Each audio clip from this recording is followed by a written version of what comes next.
Well, let's now speak to Nader Hashemi, who's director of the Center for Middle East Studies at the University of Denver. He's via Skype from Toronto in Canada. Thank you so much for speaking to us. I don't know if you were able to hear our previous guest there, who said he wasn't clear what impact the news of Mohamed Morsi's death would have on the current Egyptian government, on President Sisi, because presumably his supporters are going to blame the government for his death. He'd been in detention in prison for some 6 years now, with reports that he'd been mistreated, he'd been tortured. What are your initial thoughts about what's going on right now in Egypt? Well, it's a shocking development, and I think fundamentally it is a setback for the prospects of peaceful political change in Egypt.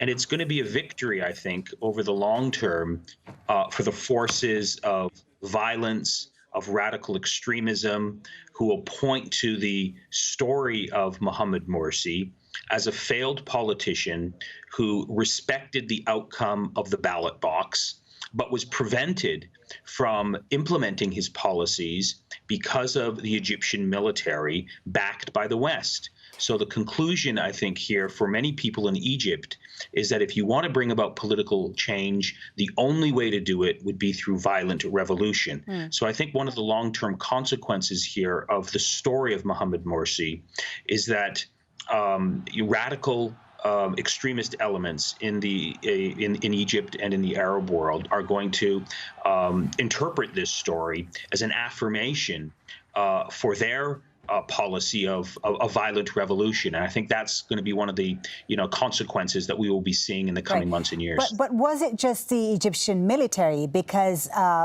leading up to his ouster by the military, there were mass protests by Egyptian civilians against his rule. And as we heard from our previous guest, in the 2012 elections, nearly half of the people who voted against him. So there was discontent against his rule, was there not?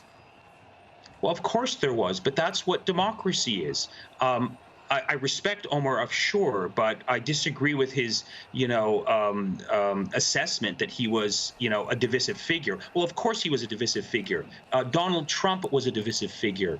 Barack Obama was a divisive figure. That's what democracy is all about. So yes, there were people in the streets protesting, but now there's substantial, I think, evidence that has been produced that the events that led to the ouster of Mohamed Morsi were an orchestrated coup attempt by the Egyptian military, backed by Saudi Arabia and Emirati money. So I think these claims that Mohamed Morsi was somehow this someone to be compared with the Egyptian military on the same moral and political level as other Egyptian actors is simply not sustainable. Whatever you want to say about the Muslim Brotherhood, and they were guilty of many, I think, mistakes, you cannot compare them, I think, in any equal or fair way with other political actors in the Egyptian scene, none of whom respected the ballot box and the basic principles of democracy. So I think we need to be a little bit balanced here and a little bit more objective when we make these evaluations. What will his death mean for the Muslim Brotherhood? He was the leader of the Muslim Brotherhood at the time of his election. Perhaps not the most powerful figure within the movement. It has been weakened, it's true, in recent years because of the Egyptian military. What impact do you think is his death going to have on the future of the movement, if it has a future still?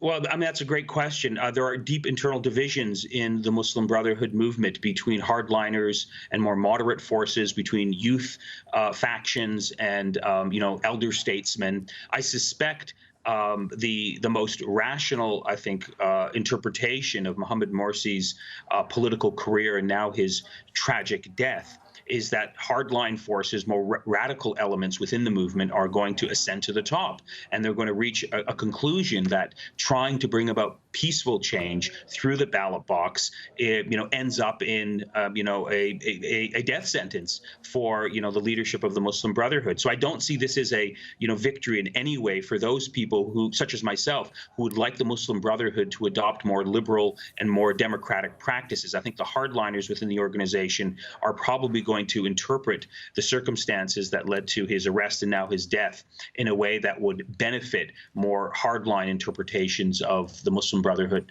political strategy and platform. I suspect that will happen. Nader Hashemi, what do you expect the Western reaction to be, the United States reaction, which we know, supports the current government of Egypt led by Abdel Fattah al-Sisi. What will they make of this? Well, not too long ago, only a few weeks ago, the United States government under Donald Trump were discussing openly a plan to label the Muslim Brotherhood as a terrorist organization. Indeed. So no one within the Trump administration, within the Republican Party, is going to bat an eyelash over the death of Mohamed Morsi. I suspect privately and internally, they're quite gleeful and happy that he has passed from the scene. Of course, the mistake here is thinking that, Mohamed Morsi embodies the entire Muslim Brotherhood movement. Unaware that it does represent, the Muslim Brotherhood movement in Egypt does represent a significant, portion of the population in Egypt, and it's not going to go away just because Mohamed Morsi has passed. I don't think the Democrats, or I don't think more broadly public intellectuals in the United States who have a deep, I think, anti-Muslim and specifically anti-political Islamist orientation are going to issue any statements of condemnation. There is, I think, an argument to be made that indirectly the West, the United States and Europe, who have been openly embracing the neo-fascist regime of Abdel Fattah al-Sisi, are complicit in the demise and the death of Mohamed Morsi. Since the coup in 2013, the West, the United States, Europe have openly embraced General Abdel Fattah al-Sisi under the bogus argument that he is a source of stability in Egypt and the broader Middle East, when the truth is the exact opposite. He's actually the incubator of deep-seated instability in the region. And so the point here is simply that, the United States and I think many European Western liberal governments are indirectly sort of involved in the circumstances that led to the death of Mohamed Morsi by virtue of their support for General al-Sisi. And what about regionally here? We've heard reaction from the Turkish president who says that Morsi has died as a martyr after 6 years of detention. What impact do you see this having regionally on the current regional tensions, the UAE and Saudi Arabia on one side, and the Turks and Qatar and others on the other? What do you think this will mean? Well, I think it will deepen the tensions between the Turkish Qatari sort of alliance backed by various supporters of the Muslim Brotherhood movement throughout the Middle East, and then on the other side, the Saudis, Emiratis, and the Egyptian military will, I think, silently, perhaps openly, celebrate the demise of Mohamed Morsi. So I think in the coming days and weeks, when the funeral takes place, and when there are going to be public discussions and debates over this issue, it will harden positions. Right. It will deeply, expand the fissure and the chasm that exists regionally between the countries that I just mentioned. Yeah, stay with us. We're getting more reactions now, obviously, to this news of Mohamed Morsi's death. A reaction here from Sarah Leah Whitson, who's the Executive Director for Middle East and North Africa at Human Rights Watch. She tweeted, Egypt's news says the only democratically elected President Morsi has died in prison after a stroke. This is terrible, but entirely predictable, given the government's failure to allow him adequate medical care, much less family visits. Human Rights Watch was just finalizing a report on his health, she says. So obviously, a lot of people are going to be pointing the finger of blame at the Egyptian government. What do you think their response is going to be to this?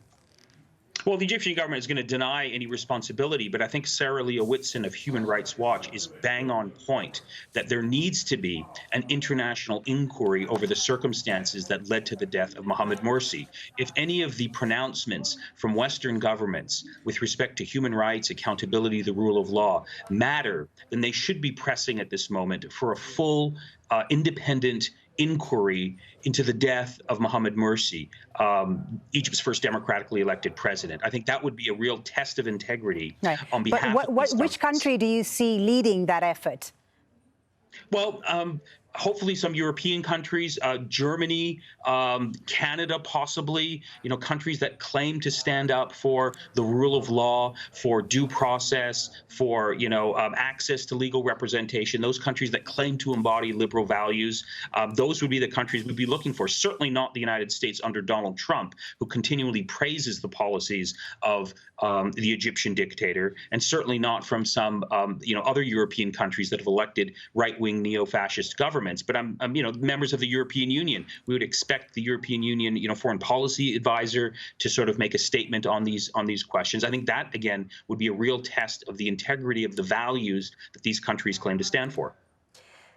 We are expecting a statement, Nader Hashemi, from Egypt's Prosecutor General on the details surrounding Mohamed Morsi's death, though we don't have a time for that yet. But do you think this, in the immediate, this is going to have any impact on Egypt and, daily life in Egypt?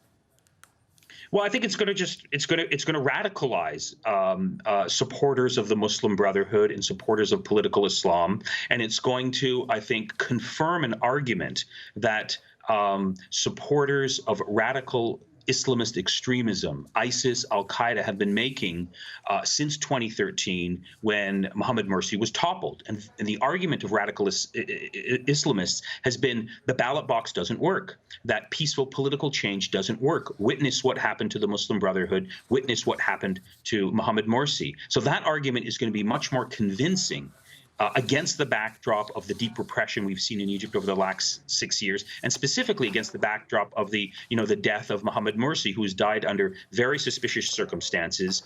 And I think that's going to be the consequence. This is not, and I think what we're seeing here is a confirmation once again that the policies of authoritarian, repressive, despotic regimes in the Arab world, of which General el-Sisi's regime is probably the worst, do not promote policies that lead to stability and prosperity. They inculcate and they produce at a very fundamental level radical extremism. And that's what we're going to be seeing in Egypt in the coming weeks and months.